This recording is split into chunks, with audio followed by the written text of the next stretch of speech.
everyone. Welcome to the Fall 2021 NNLM Region 3 LIS Fall Development Awardee presentations. I'm Bailey Sterling, Technology and LIS Coordinator for NNLM Region 3. We are so thrilled that y'all are here, to have y'all here as our student award winners showcase what they've been working on. Now and always, we are very grateful to SCC-MLA for allowing us this forum for our students to show off their work and for us to remain plugged in with such an awesome group of information professionals. So thank y'all very much for that. As I'm sure is the case with all of you, we very much look forward to this conference every year, whether it's in person or virtual. Before I pass the mic on to my students and colleagues, I do want to take a moment to answer an important question. What is NNLM? I'm so glad you asked.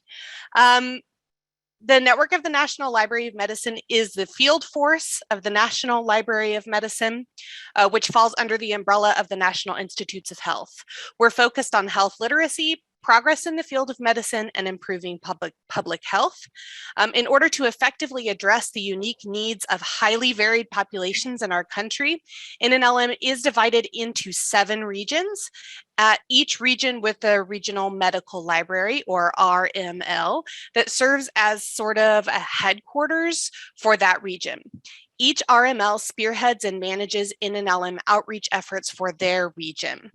And each RML serves in 5-year cycles. So here you can see on this map, there is a picture of, there's a map that has the NNLM regions numbered and divided by color. And region 3, the region that I represent, is here in the middle. And you'll recognize that most of the states in region 3 and SCC-MLA do overlap. Our region, NNLM Region 3, is based at the University of North Texas Health Science Center in Fort Worth, Texas. We serve the states of Arkansas, Louisiana, Kansas, Missouri, Nebraska, Oklahoma, and Texas. We used to serve a different set of states that included New Mexico, but New Mexico is now part of Region 4. Shout out New Mexico, we miss you. We served as RML from 2016 to 2021, and were recently re-awarded this honor for the next 5 years, 2021 to 2026. So here you'll see an image of the front of our library, Lewis Library at UNT-HSC in Fort Worth. NNLM Region 3 is interested and invested in growing the professional skills and opportunities available to LIS students in our region. To that end, we are thrilled to introduce you to this batch of students who have proven to us through their applications for the 2021 LIS Fall Development Award and our recent collaboration that the next generation of health information professionals is alive and well and ready to bring us into the future. 3 of these students come from schools in states new to our region, which we're so excited about, Kansas and Missouri, and 1 is from right here in Texas. They have each prepared for you a presentation overviewing a key NLM resource. It is my great pleasure to introduce our final speaker of the afternoon, or of the morning. Ciara Seals is a first-year student at the University of North Texas, pursuing a master's in health informatics. She holds a BS in anthropology with a concentration in health and medicine from Baylor University and works in public health and epidemiology, focusing on data management. Ciara has continually witnessed the undeniable value of the informational professional's role in trend identification, collection, and retrieval. Ciara's background has shown her the importance of community outreach via information services. She's exploring career options in clinical research and is highly interested in informatics relating to database management and user interface in clinical trials. And I will pass it on to Ciara.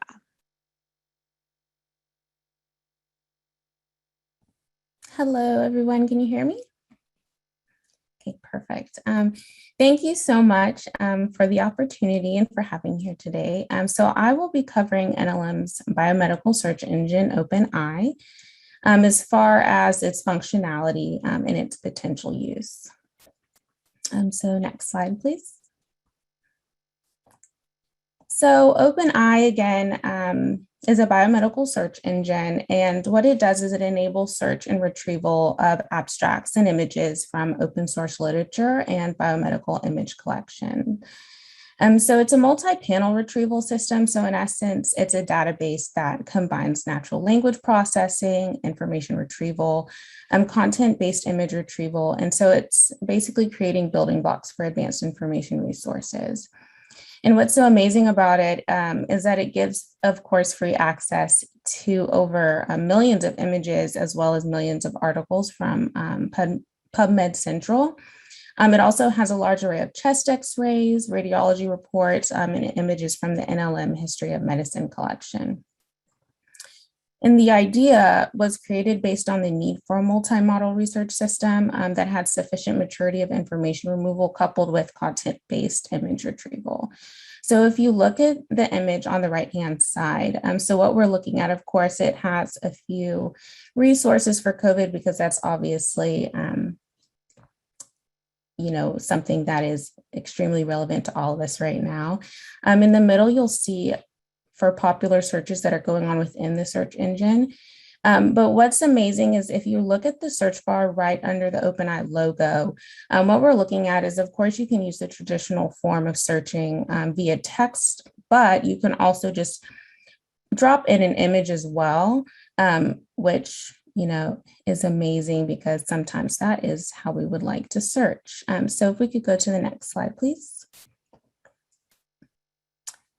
So one of the key abilities of OpenEye is its navigation system and its navigation features, the usability of its user interface, and the usefulness of the search features itself. So the system is focusing on image modality classification, image ROI recognition, and building a visual ontology.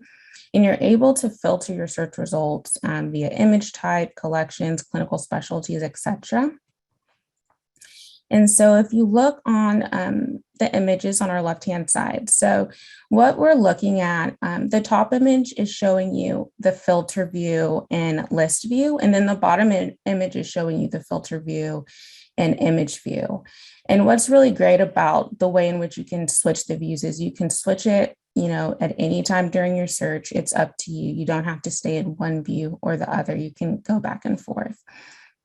And what I'd like to highlight is on the top image, when you're looking at the list view, what you're seeing onto the right-hand side in that gray box next to the source is basically a summary of what that source entails. So we know how dense, how lengthy different sources can be. And so this allows you to save some time and know, is this something that, is actually going to be beneficial to me right now and what I'm looking for? Next slide, please.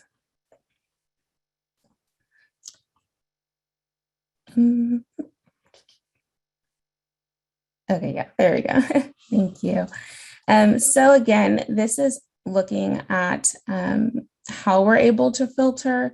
So again, like when I mentioned image type, we have drop down. So for each of these categories at the top, you're able to narrow your search down to exactly what is going to benefit you. So for example, on the left-hand side, we're looking at the image type. You can choose CT scan. It's not going to just choose all CT scans and generate results based off of that. But this is allowing you to choose if you want to look at CT scans, PET scans, ultrasounds. On each of these drop downs, you're able to narrow it down to exactly what you want. And this is saving time. This is saving, your time and resources while you're doing your research. Next slide, please. And again, on the right-hand side, we see, how you can continue to narrow it down. But what I would love to highlight on this slide is the image on the left-hand side.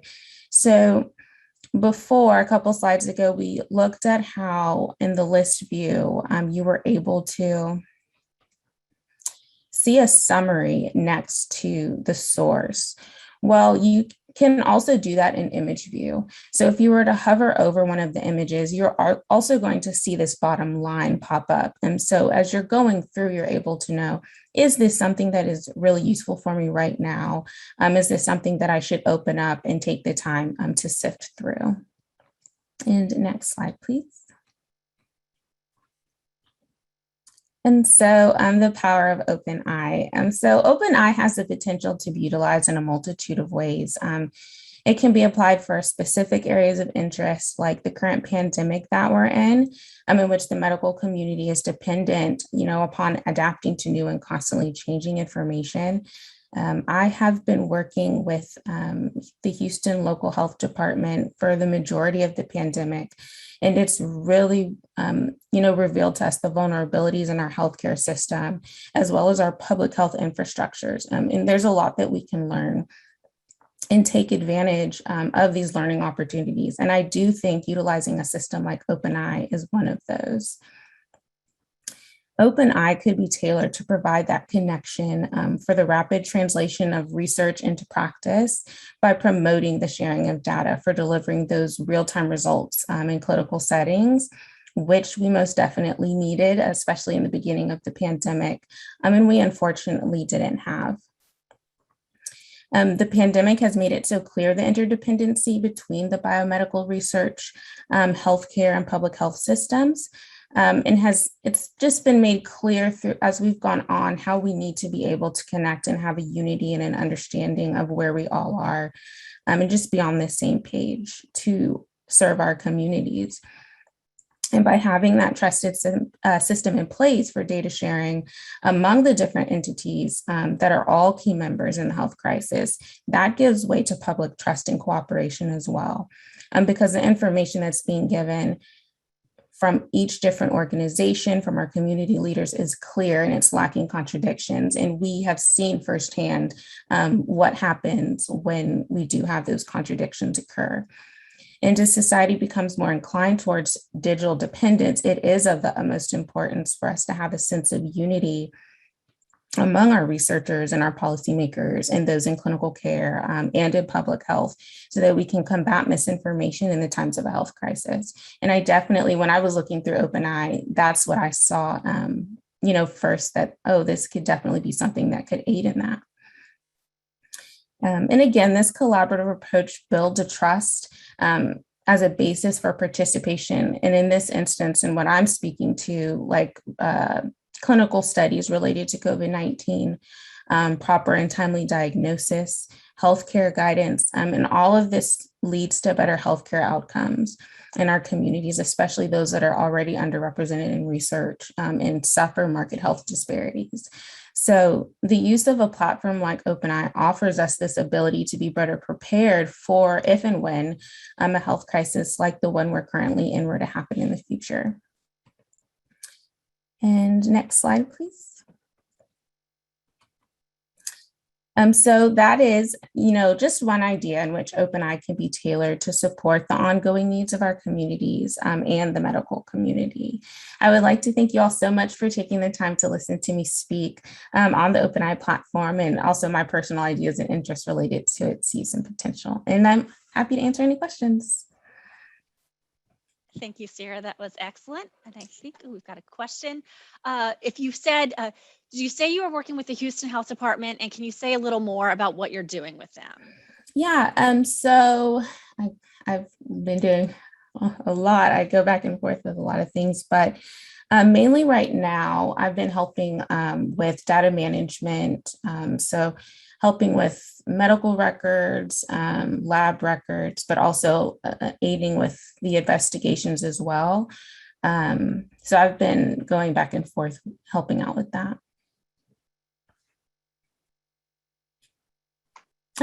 Thank you.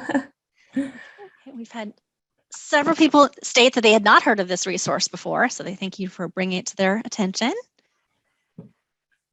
And yeah, I definitely think it's not necessarily something that the general public would use just because of the type of information it's giving, but I definitely see its usefulness, for those that are more in the know.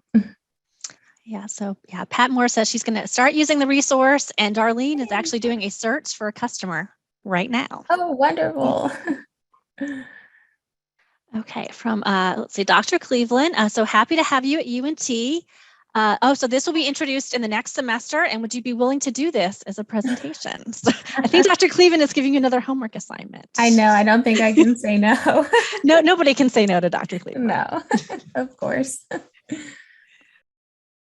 So I really just want to reiterate how impressive, this is speaking personally, how impressive I think these students are. To kind of give you an idea of how this worked, they applied for this award and really started working on these projects last month. And they were really just given like, okay, Ciara, you're doing a presentation on Openi, go. And they were told to make a presentation kind of from scratch. They worked really closely with my colleagues who presented each student today. They presented the student that they have been working with. So, I do want to say a special thanks to Edward and Margie and Jen for all the work that you have done with these students. I think the proof is in the pudding that this was a great collaboration, and these students really did a great job. I also do want to point out they were operating under really, really strict time and presentation guidelines so that we could make sure this was streamlined and that everyone got a good amount of time for their presentation. So, I truly am impressed, and I wish that we were in person so that they could hear the applause that they deserve and that I know y'all would be giving. So, thanks again for all your affirmation, everyone. So here's our office contact information. Feel free to reach out whenever. My boss, Executive Director Brian Leaf, likes to say we answer our phones, but I didn't put our phone number on the screen. Silly me. So please email us, or you can go to one of our websites here at the bottom to find our phone number if you'd like it. Also, this second link is our email list sign up. So feel free to head on over there. It just takes 1 minute. We send out 1 to 2 emails a week about different events we have going on. And then that's, of course, how we distribute our quarterly newsletter as well. If you are signed up for our email list, then you got a short bio of each of these students. Just, I think, last week. So these students will continue to work with us throughout the semester. We look forward to doing professional development activities with them. We have some exciting things planned. So here we're seeing in the chat that put this on your CV. Yes, I agree. Put this on your CV. And, this was a great opportunity for them to present at a professional conference, but also a great opportunity to see really how amazing the next generation of medical librarians is. So thank you to each of these students. Y'all just did a bang up job today. Really amazing work. Thanks for watching. This video was produced by the network of the National Library of Medicine. Select the circular channel icon to subscribe to our channel, or select a video thumbnail to watch another video from the channel.